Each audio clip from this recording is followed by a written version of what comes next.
Buenas tardes a todos, soy Jorge Gómez, coordinador del grupo Alumni. Antes de nada, daros las gracias a todos por asistir, especialmente a los ponentes que nos van a dar las charlas a lo largo de este sexto de poder, y especialmente a nuestro ponente invitado, el doctor Ángel Carracero.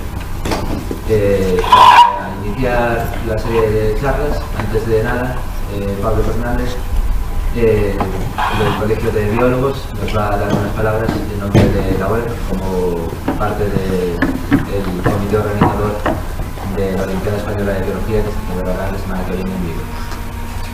¿Vale? Bueno, pues nada, yo daros la bienvenida aquí a Galicia a todos. María José, la presidenta de la web, me dio el recado de saludar y que es la bienvenida. De deciros que está muy contenta de toda la organización de esta EcoEP 2016 y del hecho de que, bueno, que sigáis en el proyecto de constituiros como una asociación científica en relación con la OEP. Entonces, me dice que os saludas y que os la bienvenida. Yo, como ahora mismo estoy enredado en la organización de la Festa Nacional, que es la semana que viene, pues, y estaba en Santiago de Tecnología. Estoy encantado de venir a saludaros y esperar que todo se desarrolle correctamente.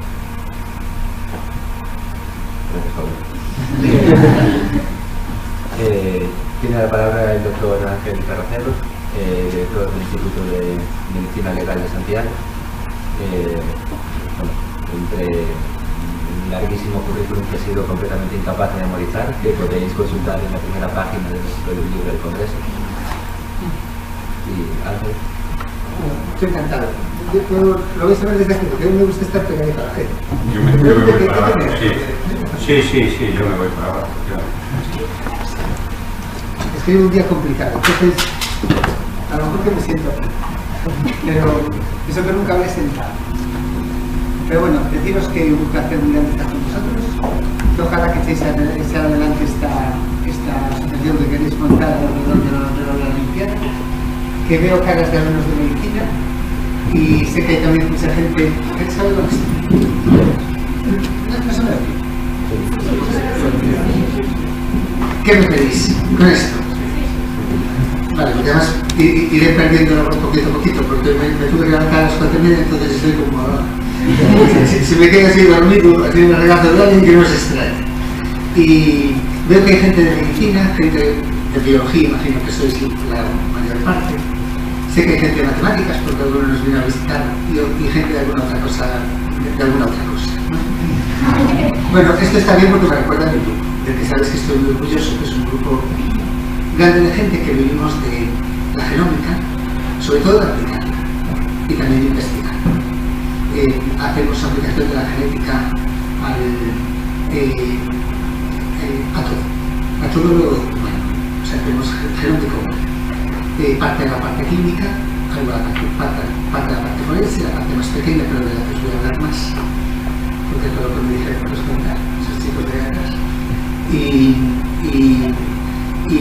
hacemos mucha investigación buscando la causa, la parte genética, el componente genético de la enfermedad, y con ello nuevas ideas para fármacos y intentar entenderlo un poco más. Y en mi grupo pues hay gente de lo que más hay son biólogos. Médicos somos más minoría, pero espero que con la especialidad de genética médica aumente un poquito, pero el segundo colectivo después de médicos es farmacéuticos, después hay médicos, después hay veterinarios, creo que de cuarto, pero después hay matemáticos, químicos, físicos, informáticos, algunas personas que no sé qué son, pero algo hicieron, porque normalmente tienen backgrounds normalmente que les falta algún componente, pero que todos tienen una cosa igual, que es la ilusión por lo que hacen, y yo os digo que estoy muy orgulloso de ellos. Os voy a explicar, os voy a intentar contar muy rápidamente, como sois los surrealistísimos de la clase, os voy a contar muy rápidamente de una manera un poco distinta qué es la genómica y qué hacemos para que lo entendáis rapidísimo, que ya lo entendéis todo. Pero voy a empezar por lo más primario de todo. Y es que al principio en la Tierra no había vida. Sabéis que la forma biológica de entender la vida es como una científica. Y la vida empezó en la Tierra poco muy poquito tiempo después que la Tierra se formara, en forma de precursores de ácidos nucleicos, y muy poquito tiempo después de tener un ácido nucleico. Sabéis también todos que la propiedad de la vida se debe a una propiedad que tiene esta cadena de multiplicarse. La cadena tiene la ventaja de poder duplicarse, y a partir de una molécula hacerse 2, y de 2, 4, y de 4, 8, y así todo el tiempo.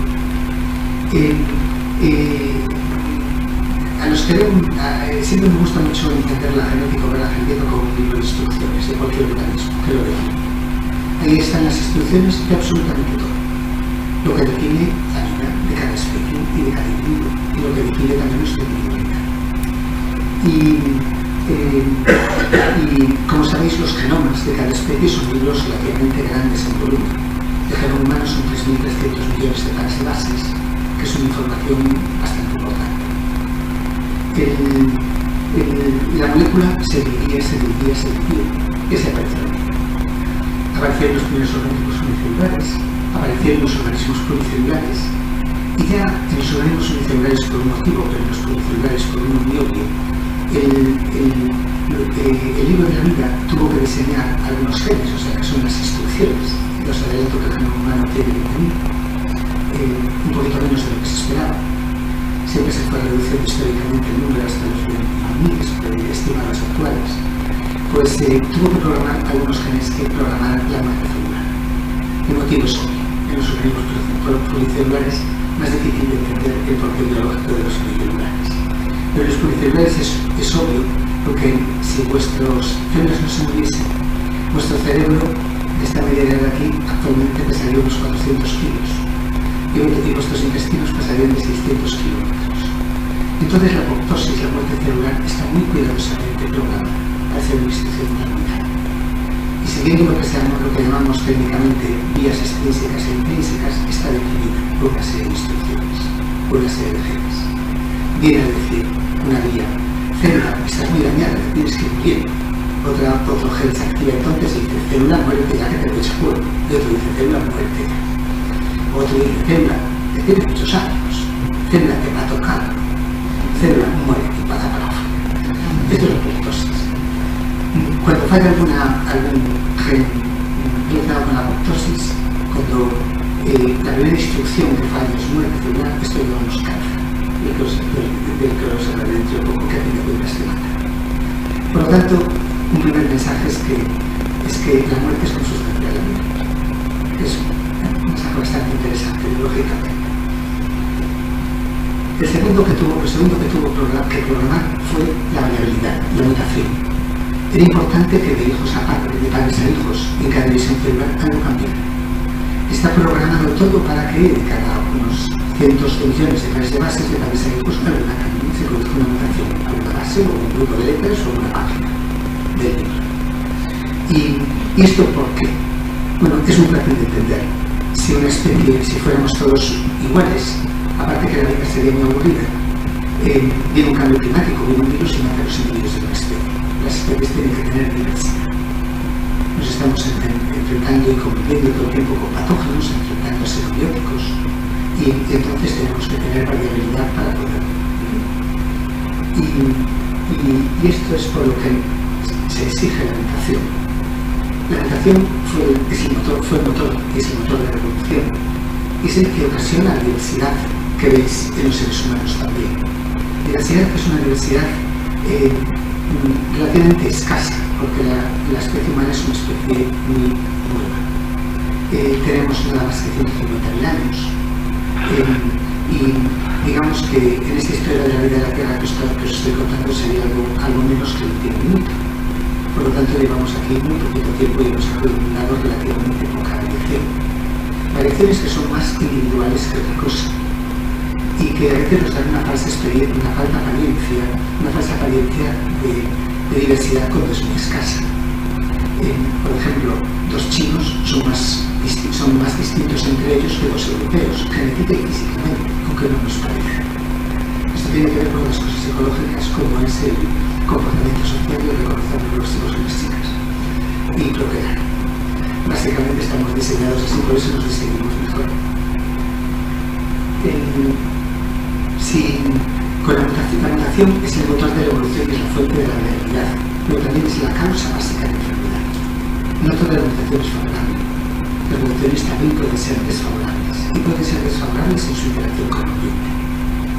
Las enfermedades rara vez son puramente genéticas. Prácticamente son siempre enfermedades que tienen componentes genéticos y ambientales, mayores o menores. Y normalmente es muy raro que puedan ser monogénicas, sino que normalmente son muchos genes los que interactúan con el ambiente y producen la enfermedad. Pero la razón básica de la enfermedad está en esa variabilidad. Es un reto que tenemos que ganar por ser distintos. Segundo mensaje, la enfermedad también está ligada a la vida. Sin una no puede haber otra. Si en el libro de la vida está la clave de la variabilidad de cada especie, en el caso de la especie humana, la clave de la muerte y la clave de la enfermedad, qué importantísimo es el diagnóstico. Y no se pudo tener hasta que este señor descubrió cómo hacerlo. Se llamaba Friedrich Sanger, se murió el año pasado, y por descubrir la técnica de secuenciación de Sanger, que conocéis la mayor parte, a lo mejor el matemático no, pero seguro que sí, descubrió cómo secuenciar el ADN. Con otros que se llaman Maxen y Gilbert, que esas técnicas no fueron tan populares, pero la de Sanger sí. De hecho, fue el golden standard hasta hace nada. Aún lo es en cierto sentido, pero ya ha dejado prácticamente de serlo debido a unos nuevos avances de secuenciación. Pero la técnica de Sanger fue realmente una revolución y por ello fue muy merecido su segundo premio Nobel de Química, que se lo dieron muy poquito después de que descubriera la técnica de secuencia. Fue tan revolucionario que era la primera vez que podíamos por fin entender, leer el libro. Imaginaros que entendíamos el código genético, entendíamos muchísimo de la maquinaria del ADN, pero todavía hasta el año 80 prácticamente no fuimos capaces de poder leer las bases, leer las letras, leer las instrucciones. Hubo otro descubrimiento en los 80 que fue muy importante, que fue la PCR, que todos conocéis, que básicamente es fotocopiar páginas de libro, muchos miles de millones de veces. Los químicos en los 90 desarrollaron los fluorocromos. Y un poquito antes los físicos desarrollaron la electroforesis capilar. Eso permitió que la secuenciación se pudiese hacer mucho más deprisa. Mira, este fue mi primer... No lo tengo aquí, este fue mi primer gen, no el mío, el de todo un instituto que cuando le dimos la primera Nobel a Sanger nos vino a dar una charla, yo estaba en Uppsala, en un centro de separación bioquímica, y aquí éramos muy buenos en electroforesis, porque bueno, fue donde se inventó. Fue donde le descubrió diseños, pero tardamos un mes todo el grupo en el que estaba para hacer este gen, y esto de ser 100 bases. Entonces, imaginaros, uno se preguntaba, si 100 bases tardamos un mes, un montón de gente que sabía allí mucho, porque yo lo estudié con vosotros, 3.300 millones de pares de bases, esto en la primera vida. Yo tenía como la impresión de decir, vamos a colonizar ahora un planeta de otra galaxia, imposible. Tendría que haber muchos humanos, hay varias generaciones viviendo en una nave, la misma impresión. Pero claro, todos estos avances que os dije posibilitaron que todo se pudiese ir a una velocidad astronómicamente exacta. Y así se lanzó el proyecto Genoma Humano, lo conocéis todos también. Y en un tiempo récord, en 12 años, el proyecto se lanzó en el año 1990. Lo llevó a la mitad de Estados Unidos en el consorcio público, porque sabéis que hay otro consorcio privado que competía. Y en un tiempo récord, en 12 años, se consiguió tener el genoma humano. Claro, esto fue una revolución en el entendimiento de la enfermedad, empezando por la enfermedad más estable, más clarita, en la que es más fácil ver los datos. Y empezó a una velocidad increíble. Empezamos a encontrar los genes responsables de la mayor parte de las enfermedades menterianas, que son las que se ven en padres e hijos. Realmente hay 20.000 enfermedades menterianas, una en cada gen. Pero hay muchas veces que una misma mutación, o sea, cambios en alteraciones en genes distintos producen el mismo fenotipo. Por ejemplo, la causa más frecuente de ceguera del adulto, que se llama retinosis pigmentaria, la pueden producir mutaciones en 100 genes distintos y que producen el mismo fenotipo. Están catalogadas unas 6.000 enfermedades, pero realmente son 20.000, una por gen. Y de repente empezamos a descubrir todos los genes y los pudimos empezar a diagnosticar de una manera progresiva. Aquí en Galicia el diagnóstico genético lo hacemos para todo el sistema de salud gallego en un centro que dirijo aquí enfrente, que algunos de vosotros visitasteis parte, que es la Fundación Gallega de Medicina Genómica, en la que trabajamos para todos los hospitales de la Red de Seguras, que es el Servicio Médico de Salud. Y imaginaros cómo ha cambiado esto, que cuando empezamos teníamos unos poquitos casos, ahora tenemos más de 20.000 pacientes por año y con un trabajo que nos desborda. Bueno, nos desborda sobre todo porque nos aumenta el trabajo y nos aumenta el personal. Pero este es uno de los motivos. Y la mitad más o menos es cáncer de lo que hacemos. Y la otra mitad son esa multitud de enfermedades genéticas que os decía. Teníamos un problema hasta hace poquito. Y era que la enfermedad genética, como os decía, rara vez es monogenética. Y normalmente es genéticamente heterogénea. La heterogeneidad en la enfermedad no es la excepción, es la norma. Y claro, teníamos un caso como el que os decía, de ceguera. O imaginaros una muerte súbita de un chaval de vuestra edad, que son problemas básicamente genéticos. Y que es muy importante saber, porque el que se murió ya se murió, pero al resto de la familia se lo puedes prevenir y les puedes salvar la vida. Pero claro, esto también puede producir 100 genes distintos. Entonces hacíamos el gen más frecuente, si te daba negativo, hacías el siguiente, hacías el siguiente, hacías el siguiente, pero te aburrías. Bueno, no te aburrías, no tenías capacidad. Pero de repente, hace unos años se produjo, sobre todo de la mano de la física de semiconductores, una gran revolución tecnológica que es lo que se llama la secuenciación de nueva generación. No está basada en electroforesis, no está basada en Sanger, no tiene nada que ver. Está basada con tecnología chip, interrogar cada base un montón de veces. Y con herramientas informáticas muy potentes se pueden secuenciar paneles de genes o exomas, que es la parte codificante del genoma, o genomas enteros a una velocidad impresionante. En nuestro centro pues estamos haciendo varios exomas al día. Solo en información de letras nos salen 3 terabytes de información diarios. Se puede producir una enorme cantidad de información rápidamente. Y esto, claro, esto nos facilita muchísimo el análisis, pero no penséis que de todos modos no nos hace falta otra cosa más. Si yo estoy produciendo cada día un libro como la Catedral de Santiago de Información, ¿cómo voy a la página 14 del libro 15 a ver qué le pasa? ¿Quién me lo compara con otro genoma de referencia de un sano para ver qué es distinto? Esto lo hacen los bioinformáticos, que es una especialidad realmente importante y muy demandada. De hecho, es la parte del grupo que normalmente me cuesta más trabajo retener, porque me toca un poquito. Y aunque estamos muy felices, ahora estamos muy felices, se de muchos mimos, a veces no llega. Y entonces hay cosas privadas que les pagan más. Pero esto ha revolucionado completamente el diagnóstico y también ha revolucionado muchísimo la investigación médica y la investigación biológica en todos los sentidos. Imaginaros la pasada, lo que tardó 12 años tarda solo unos días. Hacer un genoma entero y puedes hacer varios a la vez. Esto es una pasada. Lo que costó cientos de millones de euros, ahora haces un genoma entero por 1.400 euros, un exoma por 600, un panel de genes por 300, hasta 100K, hasta 600K, 100 genes. Y entonces esto es una revolución enorme. Y sin embargo, esto que os estoy contando con todo el trabajo que nos da, no es la parte que más repercusión va a tener en breve en medicina, sino que es otra cosa completamente distinta, que es el entendimiento del componente genético de la enfermedad común. Y ahora a ver cómo os explico esto. Hasta aquí os hablo de mucho.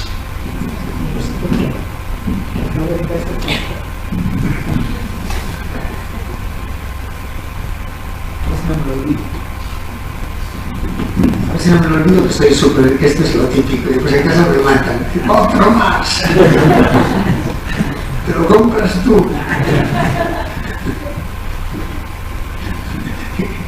Bueno, se me estaba olvidando del mismo, porque en cada viaje, tengo viajes todas las semanas, en cada viaje tengo algo.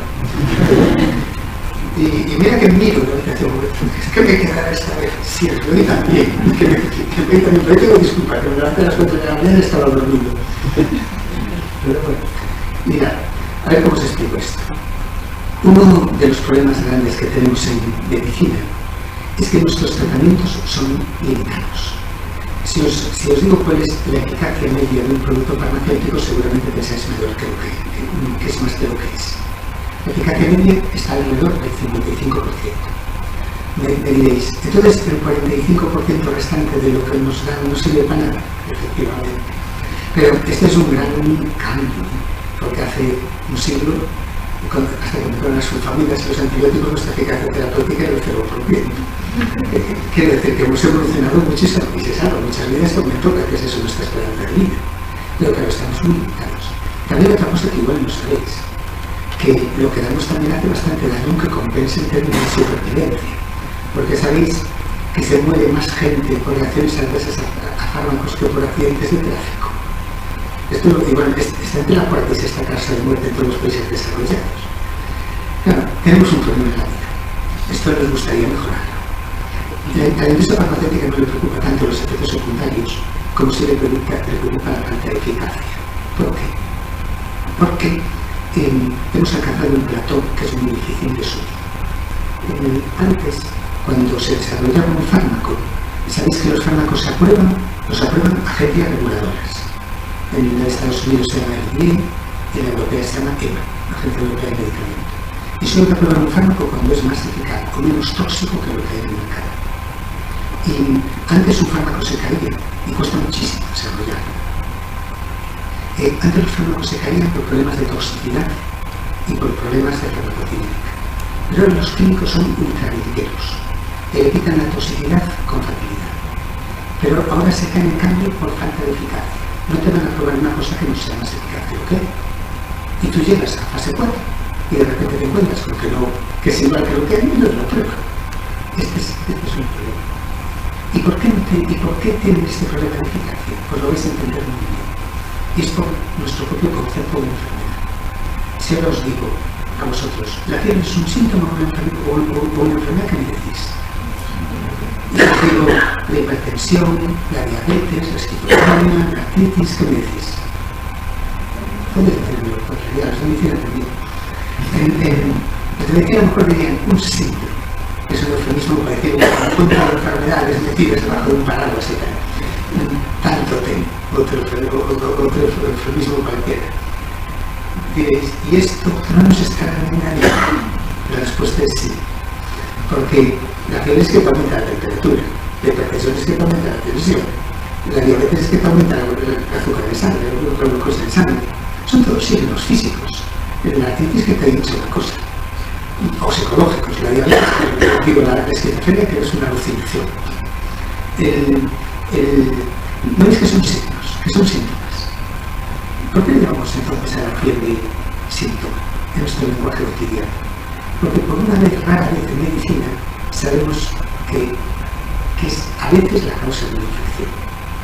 Por eso decimos, esto es el síntoma de una infección. Una fiebre no la produce solo una infección, y mucho menos una infección bacteriana.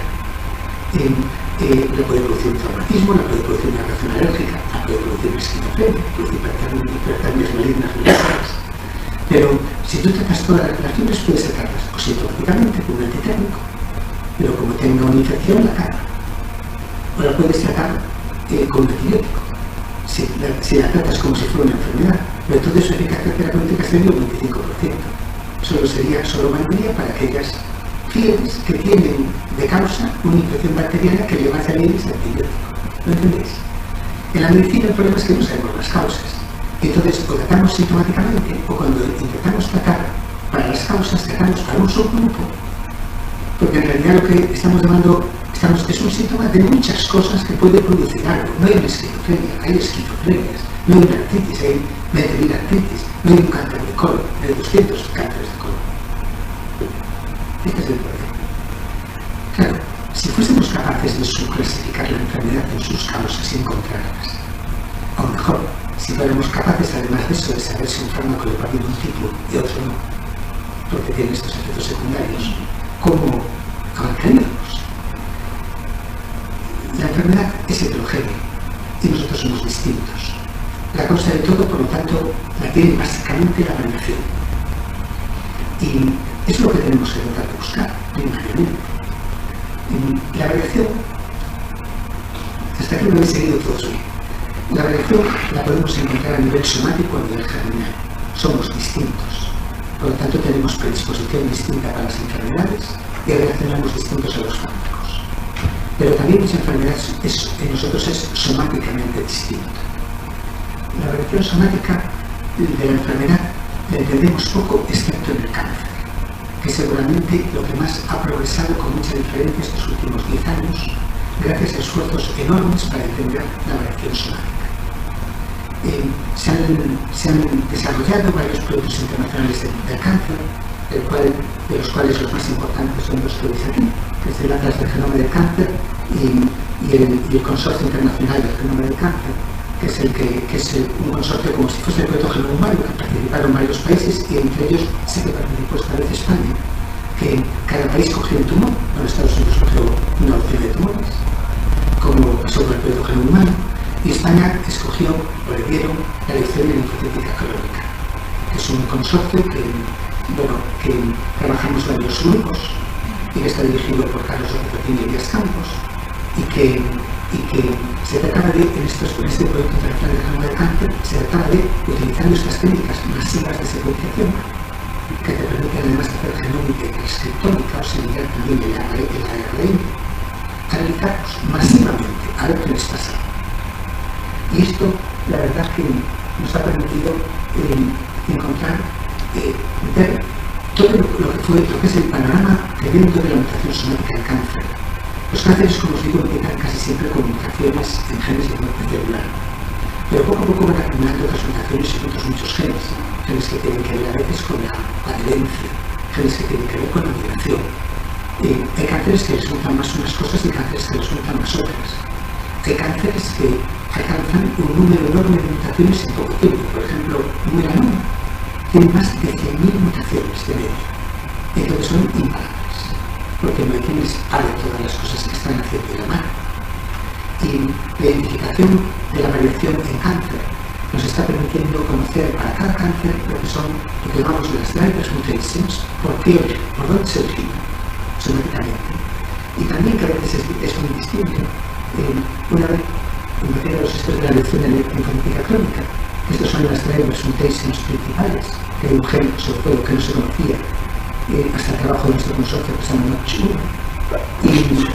Pero cuando lo tratas y al cabo de unos meses vuelve otra vez porque tiene una recidiva, un relapso, son otros drivers mutations distintas las que lo realizan.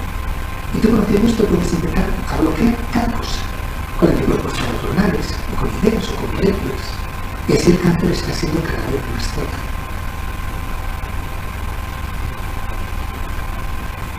La variación de la enfermedad se hace, la variación germinal también importa mucho.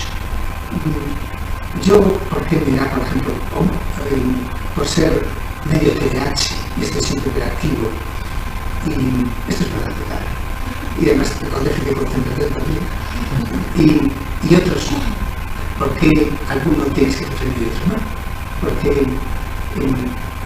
como artritis es hormonal, ¿no? ¿Qué genes son los que favorecen esto? Seguramente tiene interacción con el ambiente, pero algo tiene que estar alterado. ¿Y cómo lo podemos ayudar? Entender los genes que a nivel germinal predisponen a la enfermedad o son causa de la misma la enfermedad común es muy importante para poder estratificar la enfermedad y para buscar nuevas vías para tratamientos y para predecir y eso y poder hacer medidas preventivas de salud pública. Encontrar los genes responsables de enfermedades comunes no es tan fácil como enfermedades mendelianas, porque en enfermedades mendelianas puedes analizar en una familia todo el genoma y ver qué genes cosegregan con los enfermos, pero que se llama un análisis de ligamiento. Pero en enfermedad compleja, que son muchos genes que interaccionan entre ellos y con el ambiente, es mucho más difícil. Afortunadamente, hubo un invento muy bueno que nos ayudó mucho. Y fue el descubrimiento de que tenemos en el genoma humano, os digo que somos muy poco distintos, pero somos un 99,5% idénticos. Pero 0,5% de 3.300 millones son muchas letras. Hay una variación que es muy común en todo el genoma. La variación más sencilla, que se llaman SNPs, que son polimorfismos nucleotídicos simples. gente que, por ejemplo, en la página 1 del libro 1 tiene una T y otros tienen una A en la misma posición. Pasas a la siguiente hoja y tienes otra. Otros igual. O sea, polimorfismos, variantes comunes, normales, que todos tenemos, que normalmente no significan absolutamente nada. No cambian nada, porque muchas veces son slips sinónimos, o sea que el cambio de la base no te cambia la lenguaje que codifica. Pero tenemos muchísimas, tenemos tantas como páginas de libro. Esto ya está muy antiguo, porque en este momento están catalogados por 25 millones. Hay más o menos un slip cada menos de 100 pares de bases. Hubo un proyecto internacional en el que tampoco participó España, que se llama el Proyecto Internacional HackMap, que trató de identificar el millón de variaciones que representa todos los bloques de ligamento del genoma humano. Sabéis que lo que está próximo al genoma se transmite en bloque. Y entonces se transmiten muchas páginas juntas. Si tú tienes, no te hace falta analizar todos los slips de un bloque. Con analizar los pocos slips que te definen la variación dentro de un bloque es suficiente. Esto me pregunta si me entendéis algo que veis de bloques. Y este proyecto HackMap identificó 1 millón de slips que te permiten encontrar cualquier cosa. Y todo lo que se hace es lo siguiente. Se hace lo que se llama estudios de asociación. Coges 1000 esquizofrénicos y 1000 que no lo son. O 5.000 personas con cáncer de colon y 5.000 que no lo son. O 10.000 artíticos y 10.000 que no tienen artíticos sino que los maten. Digan a viejos y a hacer así, se puede. Nos gustan siempre fenotipos extremos. Ya lo hago para siempre. Y entonces en ellos, en cada una de esas personas, con chips, analizas 1 millón de slips. Pero claro, si analizas 10.000 individuos y 1 millón de slips en cada individuo, estás haciendo 10.000 millones de análisis. Y esto se hace en todos los países en centros de genotipado, que es algo que habéis visitado hoy algunos. En el centro de genotipado español, casi todos los países europeos tienen su centro de genotipado. Bueno, Francia lo tiene, Alemania lo tiene, Escandinavia lo tiene, lo tenemos todos juntos. Reino Unido tiene uno muy grande, que es el Sanger Center, que también hace de todo. Estados Unidos tiene 7, China tiene 7. En España tenemos 2 laboratorios, uno tengo yo, y tenemos un laboratorio en Madrid, en el Centro de Investigaciones Ecológicas, y otro en algunas físicas de suelo. Y en él trabajamos para todos los investigadores españoles, aunque estén fuera, como hacen los demás centros con los suyos, para que hagan estos análisis masivos de variación. También trabajamos casi siempre para consorcios, porque no se puede conseguir un individuo solo de 1000 esquizofrénicos, que hace falta o 500 personas que han tenido una reacción rara a un fármaco. Y tú comparas 2 fenotipos. En ellos analizas el millón de slips.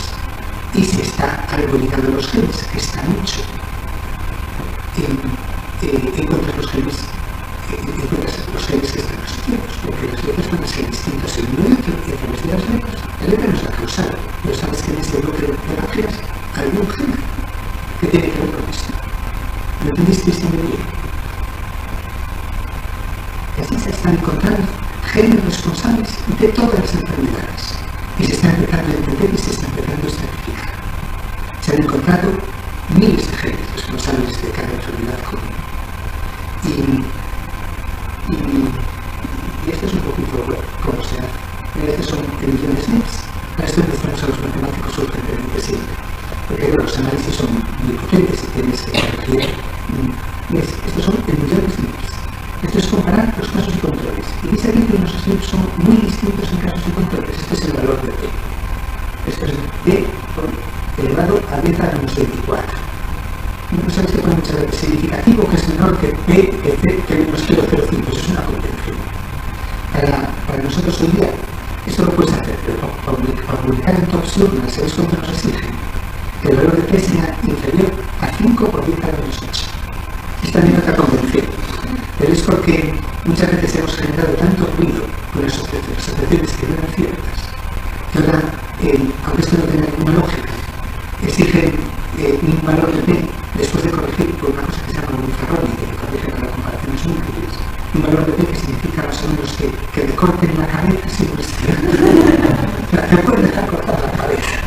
Pero claro, alcanzarla siempre es difícil. Lo publican en eso también. Pero están provocando a veces un cambio radical en el concepto de muchas cosas.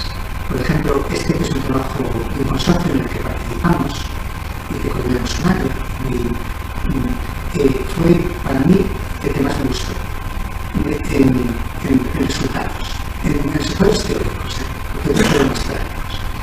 lo que hicimos fue, se compararon, se hicieron esos análisis de todo el genoma según archivos. Hicimos un estudio de 19.000 esquizofrénicos, cogimos de estos sitios, y de 25.000 controles. Y en ellos analizamos todos esos SNPs que os decía. Y esto es lo que encontramos asociados. Estos son los SNPs que se llaman RS, es el pepan por números así. Y ¿sabéis dónde estaban estos SNPs? Veis aquí, NHT, NHT, NHT, NHT, y H4, y esto es neurogranín, PCT4. NHT es sistema mayor, es complejo mayor de histoconcatenina. Y esto es un gen regulador de inmunoglobulinas, y esto es un gen estímulo de desarrollo. Pero esto significa que la mayor parte de la esquizofrenia es un problema de autoinmunidad. Nadie se lo podía esperar. La esquizofrenia, a pesar, seguramente en contra de lo que la lógica os dice, es una enfermedad que tiene un componente genético muy importante. Nos han confundido también esto con esto mucho, no sé qué, nos pasa como con lo de la enfermedad. Pero si os digo, ¿qué es más genético? ¿Qué tiene más heredabilidad? La heredabilidad es un concepto biológico que significa la variante genética en el total de la variante genético-sanguínea. ¿Qué tiene más heredabilidad? ¿Qué es más genético? ¿Un cáncer o una enfermedad mental? Os sorprendería que el cáncer menos heredable, la enfermedad mental menos heredable, que es depresión, es más heredable que el cáncer más heredable, que es tiroides y próstata. La heredabilidad de, imaginaos un cáncer como el de mama, que con lo de Angelina Jolie está muy de moda, tiene una heredabilidad del 25%. La esquizofrenia tiene una heredabilidad del 82%. El autismo tiene una heredabilidad del 92%. El TOC, el estado obsesivo compulsivo, del 72%. Es que es verdad. Pero claro, esto sí que es una revolución total en el concepto de enfermedad. Y de hecho, ya hay ensayos en fase 4 con resultados ultra buenos en esquizofrénicos para regular la salud. En grupos de ellos, porque la enfermedad se quiere desautorizar en aquellos que tienen este problema que se puede detectar. Bueno, esto también está bonito porque también lo aplicamos en hecho, pero es más práctico. Igual que os digo, para buscar la causa de la enfermedad, es lo mismo para ver reacciones adversas a fármacos o tratamientos, para poder dar tratamientos personalizados. Por ejemplo, este es un trabajo que hizo una alumna de esta facultad, que se prestó mucho, que se llama Laura Pachar, que fue alumna de esta facultad, o fue de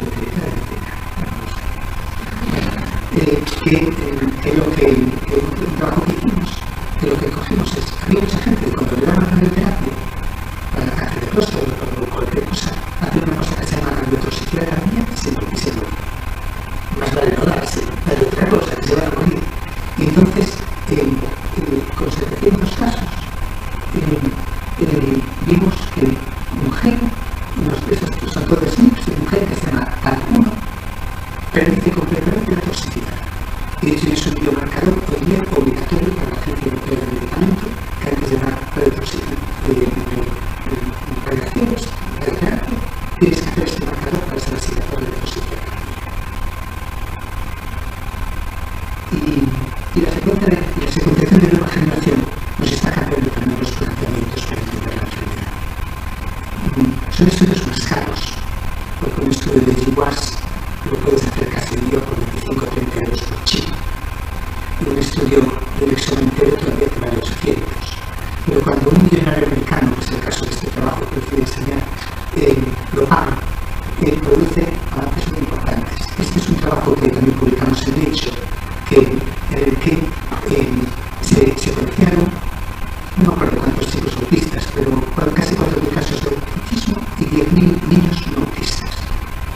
¿Y qué encontramos? El autismo ya os decía que es muy genético. De hecho, casi siempre son lo que se llama variaciones en el número de copia. Cambios de páginas, o sea, variaciones microestructurales de genoma. Pero también hay muchísimas mutaciones de nuevo. Encontramos que más de 100 genes estaban mutados en autismo. O sea, el autismo no es una enfermedad, son 100 y pico enfermedades distintas. Es un síntoma de que tienen este problema de comportamiento. Pero son de este tipo de enfermedades. Y lo más interesante de este trabajo no solo identificar los genes, que cada día estamos encontrando nuevos, sino que estaban agrupados en tres grupos principales. Uno eran genes de sinapsis, de problemas de conexiones sinápticas, otro eran problemas de neurodesarrollo, y otro que es una cosa muy bonita en las maneras del Día Internacional del Autismo, que fue muy bonito, porque el principal grupo eran los genes que tenían que ver con el remodelado de la cromatina. Esa es que la ADN forma con unas proteínas que se llaman histonas de la cromatina, y que las histonas se afectan. O sea, es una de las modificaciones epigenéticas con la metilación más importantes. Y esto debe ser la conexión entre el ambiente y el porqué el número de casos de autismo continuamente está incrementando, hasta el punto que ahora no tenemos bien relaciones con el ambiente en general, pero a lo mejor las vías van por ahí, y por lo menos sabéis que podemos empezar a clasificar el autismo en clases. Y empezar a entenderlo mejor. Y bueno, y cada vez que tenemos un fármaco, un gen, también tenemos una bien potencial con fármaco. Y esto, otra parte de mi grupo, conjuntamente con el grupo de farmacia, lo que hemos hecho es, lo que estamos haciendo es intentar desarrollar fármacos o anticuerpos monoclonales o pequeñas moléculas con ideas genómicas que nosotros en los grupos vamos desarrollando para desarrollar fármacos para intentar curar a sus humanos. Pero yo os digo que toda la nueva farmacología está siempre ligada a biomarcadores y que ya prácticamente no se puede ningún fármaco en el mercado si no está ligado a algún biomarcador para una clase de enfermedad autoinmune. En cáncer ya no es todo. Antes de dar casi cualquier tratamiento quimioterápico le hacemos un análisis si se enganche y decimos a este no le veis esto, a este no le veis esto. Que más de 100 medicamentos en este momento es obligatorio o recomendable por las agencias de farmacéutica y por las agencias reguladoras el hacer análisis genéticos. Y eso que estoy hablando solo de genómica, que todavía lo que viene con la epigenómica y sobre todo con el conocimiento del microbioma va a producir todavía muchos más biomarcadores y va a permitir estratificar mucho mejor la enfermedad. Bueno, me dejé esos 20 minutitos para hacer hasta que os aburristeis. ¿Me queréis preguntar? ¿O preguntas al final? ¿Qué ves? Que no me voy a llevar por la emoción. Aguantéis un cuarto de hora. Sí. A ver cómo los cuento de prisa. La gran fuerza de nuestro grupo es Grecia. Porque por ahí empezamos y todavía sigue siendo el grupo de reproducción científica que hay por el mundo del año. Y aunque no cuesta mucho trabajo mantener, el grupo parece que cuesta trabajo mantener. Mira, los seres humanos, os decía, el trabajo de medicina forense es básicamente identificar individuos. Y los individuos somos bastante parecidos. Tenemos otra propiedad, que es esta. Tenemos esta capacidad para meternos en follones. Para esto se inventó la justicia. Como consecuencia de la justicia se inventó la medicina forense. Y la medicina forense tiene varias ramas. Patología, los que hacen autopsias, que suelen ser médicos. Toxicología, que suelen ser químicos, que miran los tóxicos. Psiquiatras, que miran si el que cometió algo está loco y por lo tanto no debe ir a la cárcel porque lo tal está loco. Y también genetistas. ¿Qué nos piden a los genéticos, los médicos, los jueces? Nos piden sobre todo que resolvamos problemas de paternidad. Yo que sé, una madre o un hijo que reclama la paternidad de un señor pero quiere reconocerlo. O un padre que no se cree que alguno de sus hijos es hijo suyo, pero luego tenemos seguro que no se creía que alguno de sus 13 hijos, que sus 13 hijos eran suyos. Y era el padre de los 13, no era esperar. Y esto no está permitido desde hace tanto, porque antes en España no se podían hacer. Los hijos se dividían en legítimos e ilegítimos, y los ilegítimos no tenían ningún derecho. Hay un artículo de nuestra Constitución que dice que los hijos no se pueden discriminar, los que nacen en el matrimonio, dentro del matrimonio y fuera del matrimonio. Y también dice el artículo 38 de nuestra Constitución que la ley permitirá la investigación de la paternidad. Más tarde se reformó el Código Civil y se permitió. Desde entonces tenemos muchas pruebas de paternidad, pero son pruebas fáciles de hacer porque no necesitamos a alguien de una cosa local y tenemos bastante de ello.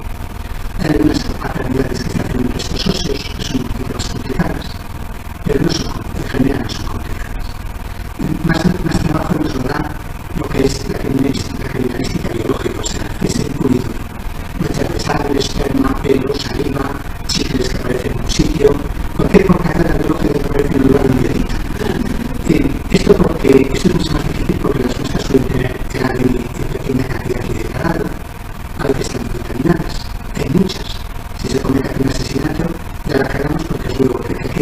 me da 4 botellas, me da, os digo que de aquí, de esta sala, 100 pelos sacan, y haré todos los rotuladitos, ahí para analizar la de los pelos y de tener cosas más. Esto era, se me criminal case work, pero yo lo entiendo, es que es trabajo criminal de verdad. También identificamos restos óseos, cuando un cadáver no se puede identificar, cuando los físicos, como este chico que desapareció en el pisado, en esa arena, y hay que recurrir a la ley para identificarlo. Y esto no tenemos pocos casos, en Galicia un poquito más porque desaparece antes gente en el mar. Pero tenemos picos de trabajo fuertes porque yo estoy en el Comité de la Cruz Roja Internacional, en el Comité Forense, y echamos siempre una mano a algunos laboratorios.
Esto es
una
Y esto nos permitió resolver problemas de la calidad en este país aquí de una manera sencilla. Este no es muy distinto de la vida real. De verdad, yo me pasé una cosa el año pasado, por los meses, que mucho me agradezco que me recuerdo esto para todo. Me dijo, ¿no parece que estoy dando el objetivo? Entonces, la parte de la se me daba muy clara. Pero me daban porque había un padre que le estaba dando un escándalo diciendo que le había dado que era el padre. Y cuando le llegaba el resultado, empezó a gritar diciendo que no era el padre, que cuánto le había pagado a un tipo que tenía ahí la mujer, que le pagaba igual. Y me había diciendo que llamaba a la policía. Y yo quería protestar. Y la policía al señor antes de que el marido le sonara y le dijera que y yo dije primero que aquí no puedo y la gente es un turista. Lo demás es que es imposible, porque en forense los controles de calidad son muy bajas. Son laboratorios acreditados por un control de calidad tremendo. O sea, no puedes ir a llevarlo como de la mañana porque te tiene que ir dentro y te van a fichar. Te tiene que colocar la de uno y te la muestra. Porque si no puede ser que aparezcas como el tipo de la te ponen ahí la personal y la basura y te lleva a la y entonces la otra cuando se cogen para dos grupos distintos que no saben lo que hacen y después todo lo cruza otra gente. Yo creo que es imposible. Y yo cuando quien se convirtió me dice es que se parecía tanto a la mujer que tiene abajo que entonces me acordé del chiste y ¿sabes por qué? Porque le había visto a la oportunidad primero venir que por recogiendo que es normal yo como lo tengo y a mí yo también yo como lo tengo pues es esto que diciendo esto no pensar que está pensado una mujer soy yo y no voy a ser más pero para mí porque es y claro ya que desde la década de los 60 que eran nuestra aplicación ya unos 12 o así no hay otros satélites, no hay estas páginas de microvaciones que nos permitían identificar ya con casi seguridad en el mundo a partir del tamaño de una mancha de sangre, del tamaño de una cadena de un y hoy día es la verdad que no solo. De ellos, aproximadamente la mitad fueron desarrollados por nuestro grupo y la mitad por diferentes exámenes. Lo que pasa es que nosotros somos tan inútiles que no lo hacemos.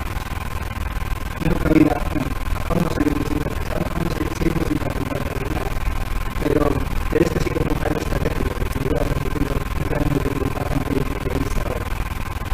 Y todos los laboratorios del mundo empleamos los mismos, porque nos hemos hecho muy distintos satélites, porque nos hemos puesto de acuerdo con todos, emplear los mismos y llamar los mismos, porque si no nos podemos comparar con los citados que tienen bases de datos y que pueden controlar su calidad, nada.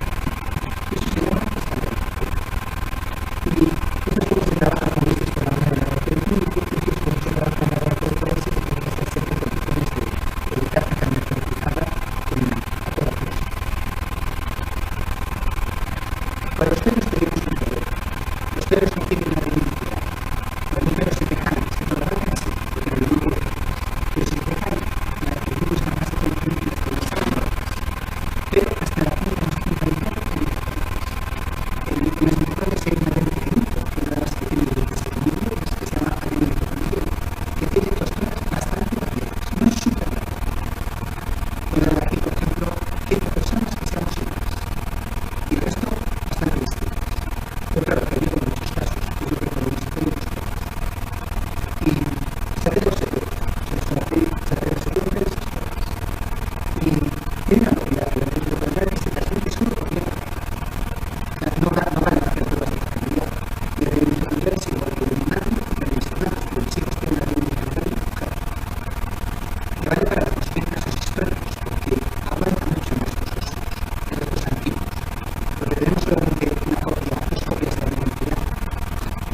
Porque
Pero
Y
Obtener ayuda es más fácil que nunca en Windows 10.